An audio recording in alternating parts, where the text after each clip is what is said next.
무일푼으로 시작해 2023년 기준 순자산 1,000억 원대 자산가가 된 세이노 씨를 아십니까?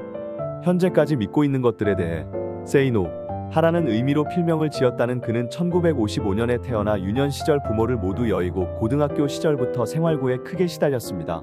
하지만 2023년에 그는 학연, 혈연, 지연, 정치적 배경 없이 오롯이 홀로 우뚝하게 1,000억 원대 자산을 이룩했습니다. 그런 그가 2000년부터 쓴 글을 모아 출간된 부자지침서가 바로 세이노의 가르침입니다. 오늘 호랑이 서재에서는 이 책에 실려있는 세이노 씨의 부자지침을 소개합니다. 지금부터 가난을 부르는 고정관념에서 벗어나 부의 실체에 다가서라는 그의 가르침을 들어보시죠. 구독과 좋아요를 꼭 눌러 호랑이 기운 받아가세요. 부티보다 귀티나게 외모에도 신경 쓰라. 외모도 중요하고 실력도 중요하다. 나는 도덕적 문제와 관련해서는 사람들의 말을 크게 믿지 않는다. 교통신호를 지켜야 한다고 말은 하지만 실제 생활에서는 그렇게 하지 않는 사람들이 많기 때문이다. 말과 행동의 이중성이다. 이러한 이중성이 나타나는 것 중에 하나가 외모는 중요하지 않으며 마음이 중요하다라는 말이다. 말은 그렇게 하면서도 외모를 본다. 중국 당나라의 관리 선발 기준이었고 조선시대의 인재 판별 기준이라는 신원서판에서도 외모가 첫째 조건이었다. 정신의학에서는 사람을 한 가지 면으로 판단하면 미숙하다고 본다. 그러나 이 세상은 사람을 외모로 판단하는 미숙한 환자들로 가득함을 명심하라. 바비 인형처럼 속이 텅 비어 있어도 예쁘면 뜨게 되고 가상의 인터넷 캐릭터 아바타를 치장하느라 정신없는 것이 이 세상이다. 나처럼 내 멋대로 하고 다녀도 아쉬울 것 없는 사람이 아니라면 외모에도 신경을 써라. 일본의 야마다 오사무 역시 사람을 간파하는 기술에서 사람은 외관이 중요하다고 외친다. 외모 콤플렉스가 심하면 성형수술이라도 하라. 올 2월 21일자 월스트리트 저널에서 한국 여성들의 성형수술 풍조를 조롱하였다고 분개하는가? 웃긴 기사이다. 미국은 훨씬 더하다. 1996년 미국 격주간지 포춘은 미국 남성들이 외모에 쓰는 비용만 연 12조 원이라고 했다. 미국 피츠버그 대학 조사에 의하면 키가 188cm 이상인 남자들은 183cm 미만인 남자들보다 12.4% 더 많이 번다. 키높이 구두를 신어라. 94년 아메리칸 이코노믹 리뷰에 실린 연구조사에 따르면 능력이 같아도 잘생긴 사람은 못생긴 사람보다 임금을 10% 더 받는다. 똑같은 죄인일지라도 미녀는 무죄를 받을 확률이 더 높다는 미국 자료도 있다. 정신병동 같은 이 세상에서 살고 있는 한 변신하라. 의사 전달 효과 역시 55%는 몸짓, 표정과 시선에 의존하며 38%는 목소리 톤에 그리고 7%만이 발표 내용에 의존한다고 한다. 머리 손질과 의상, 말투로도 당신은 변할 수 있다. 이때 부티를 내지 말고 귀티가 나도록 하라. 졸부처럼 돈과 상표만 걸치지 말고 귀족적 세련됨을 갖추라. 그것은 온몸에서 퍼져나온다. 전화 음성이나 운전 습관, 의상 코드에서도 귀티가 나오게 하라. 그것이 진짜 매력이다. 외모가 주는 이점은 남들보다 앞선 출발선에 설 수 있다는 것이다. 물론 당신을 질주하게 하는 것은 궁극적으로 실력이다. 외모만 믿고 능력 개발을 등한시하면 생명이 결코 길지 않다. 외모에 자신이 전혀 없다고 그렇다고 좌절하지 말고 실력을 2배로 길러라. 이 세상은 당신이 넘어지면 잔인하게 짓밟고 지나가지만 당신이 일어서면 우러러 본다는 사실을 명심하라. 찰스 왕세자가 왜 젊고 아름다운 다이애나를 좋아했다가 턱주름 가득한 파커볼스를 사랑하는지도 한 번쯤 생각해보라. 빨리 부자가 되려면 부자들 마음을 읽어라. 부자가 원하는 것을 알아라. 부자가 된다는 것은 다른 사람들의 주머니에 있는 돈이 그들의 자발적 의사로 당신 주머니 속으로 들어와 쌓인다는 뜻이다. 만약 흉기를 들면 강도가 되는 것이고 속임수를 쓰면 사기꾼이 되며 연구에 호소하면 상대와의 친분을 이용하는 것이 된다. 시인 김용택은 세상의 길가에서 내 가난함으로 세상의 어딘가에서 누군가가 배부릅니다. 라고 노래했지만 내 생각은 다르다. 내가 부자가 된다고 해서 가난한 사람들이 늘어나지는 않는다. 강도, 사기, 연고 판매처럼 다른 사람에게 손해를 끼치면서 돈을 모으는 방식으로는 결코 큰 돈을 모을 수 없기 때문이다. 사람들이 기쁜 마음으로 당신에게 지불하도록 만들어야만 부자가 된다. 어떤 나라에서든 20%도 안 되는 부자들이 80%의 돈을 소유하고 있다. 빨리 부자가 되려면 부자들과 주머니를 공유하는 방법이 좋다. 부자들이 흔쾌하게 당신에게 지불하고 싶어 한다면 당신은 훨씬 쉽게 부자가 될 수 있지 않을까? 어떤 사람들은 가난하고 무지한 사람들을 노린다. 가난한 자들에게 이상한 건강식품을 고가로 팔거나 사기성 투자를 유도하여 돈을 벌려는 사람들이여, 벼룩의 간을 빼먹는 짓은 하지 말라. 그래 보았자 벼룩의 간을 먹은 벼룩밖에 안 된다. 어쩌다 사업이 잘 된다 해도 악질 사장 물러나라는 직원들의 비난을 피하기 힘들다.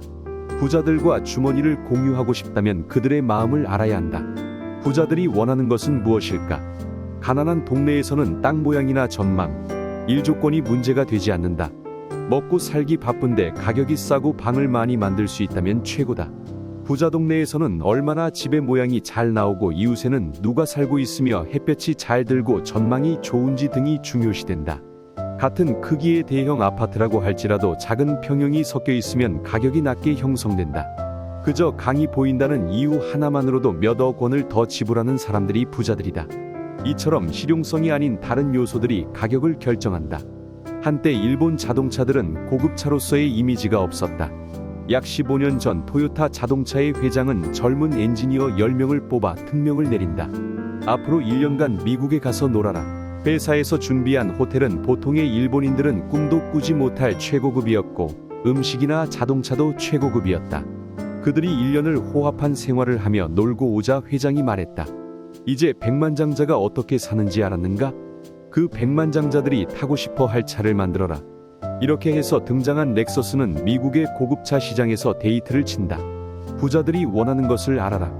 당신이 부자가 아니라면 부자들은 당신이 먹어본 음식, 당신이 받아온 서비스, 당신이 느끼는 기분 그 이상을 이미 경험한 사람들이다. 당신에게 괜찮아 보이는 수준 정도라면 그들이 지갑을 열 까닭이 없다. 말이 통하지 않을 땐 침묵하라. 말이 통하지 않는 사람이 있음을 인정하라. 살다 보면 여러 가지 갈등으로 인해 마주치기조차 싫은 사람들이 주변에 생기기 마련이다. 이런 경우 서로가 마음을 열고 대화를 해야 한다고 말하지만 아무리 얘기를 나눠도 매듭이 풀리지 않거나 대화 자체가 이루어질 수 없는 경우가 발생한다. 왜 이런 상황이 발생하는 것일까? 인간관계에서 갈등이 생겼을 때 사람들의 반응을 나는 4가지 유형으로 구분한다. 첫째는 갈등이란 있을 수 없다고 생각하는 형이다. 문제 자체를 없었던 것으로 하자고 하면서 좋은 게 좋은 거 아니냐는 식으로 덮어버리려고 한다. 대부분의 문제를 사소하다고 여기고 보다 더 큰 명분, 이를테면 화합, 사랑, 애국 같은 명제 밑에 모이라고 한다. 싸운 학생들을 억지로 악수하게 하는 선생도 이 경우에 속한다. 부모는 자식들 간의 갈등을 주로 이런 식으로 해결하려고 한다. 표면적으로는 갈등을 제거한 듯 보이지만 안에서는 계속 골마간다. 둘째는 문제의 본질과는 상관없는 권위나 지위에 의존하는 형이다. 문제를 일으킨 사람이 윗사람일 경우 주로 나이가 몇 살이냐, 어떻게 대들 수 있느냐는 식으로 말한다. 아랫사람이 잘못을 저질러 윗사람에게 야단을 맞았을 때 어떻게 그렇게 비인간적으로 야단칠 수 있느냐는 식으로 윗사람을 오히려 비난하는 경우 역시 이 부류에 속한다. 여자와 싸우다가 여자가 왜 그래라며 윽박지르는 남자들도 이 부류이다. 셋째는 다른 사람들에게 호소하는 형이다. 이런 사람들은 평상시에는 당사자에게 태연하게 행동하면서도 다른 사람들에게 자기 하소연을 늘어놓는데 오해와 과장, 축소나 은폐, 모함이 따른다. 그러나 나중에 무슨 말을 했었는지도 제대로 기억을 못하거나 딱 잡아댄다. 당사자와 직접 이야기하는 경우는 드물며 오해가 풀어져도 사과하거나 반성하지 않는다. 다중인격적인 면모를 갖고 있으며 가장 멀리해야 할 대상에 속한다. 넷째는 책임을 밝히려고 하는 형이다. 보통 사람들은 입으로 직접 거론하기 힘들어하는 것들도 거침없이 끄집어내어 밝히고자 한다. 연장자들을 당황하게 만들며 상대방에게 서운함 혹은 괘씸함을 안겨주기도 한다. 자기 주관에 따른 이분법적 사고가 강하다. 자식에게 우리 대화하자고 해놓고 자식이 무슨 말을 하면 오히려 야단을 치고, 그래서 자식이 침묵하면 이제는 말을 안 한다고 야단치는 부모도 이 유형에 속한다.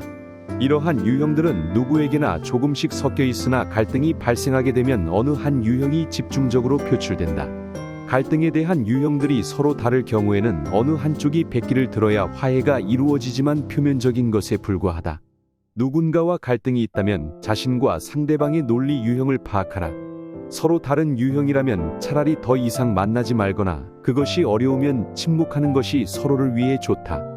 당신에게는 당연한 말이 상대에게는 전혀 그렇지 않기 때문이다.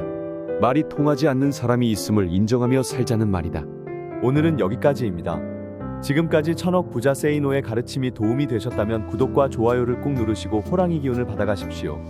당신을 응원합니다. 감사합니다.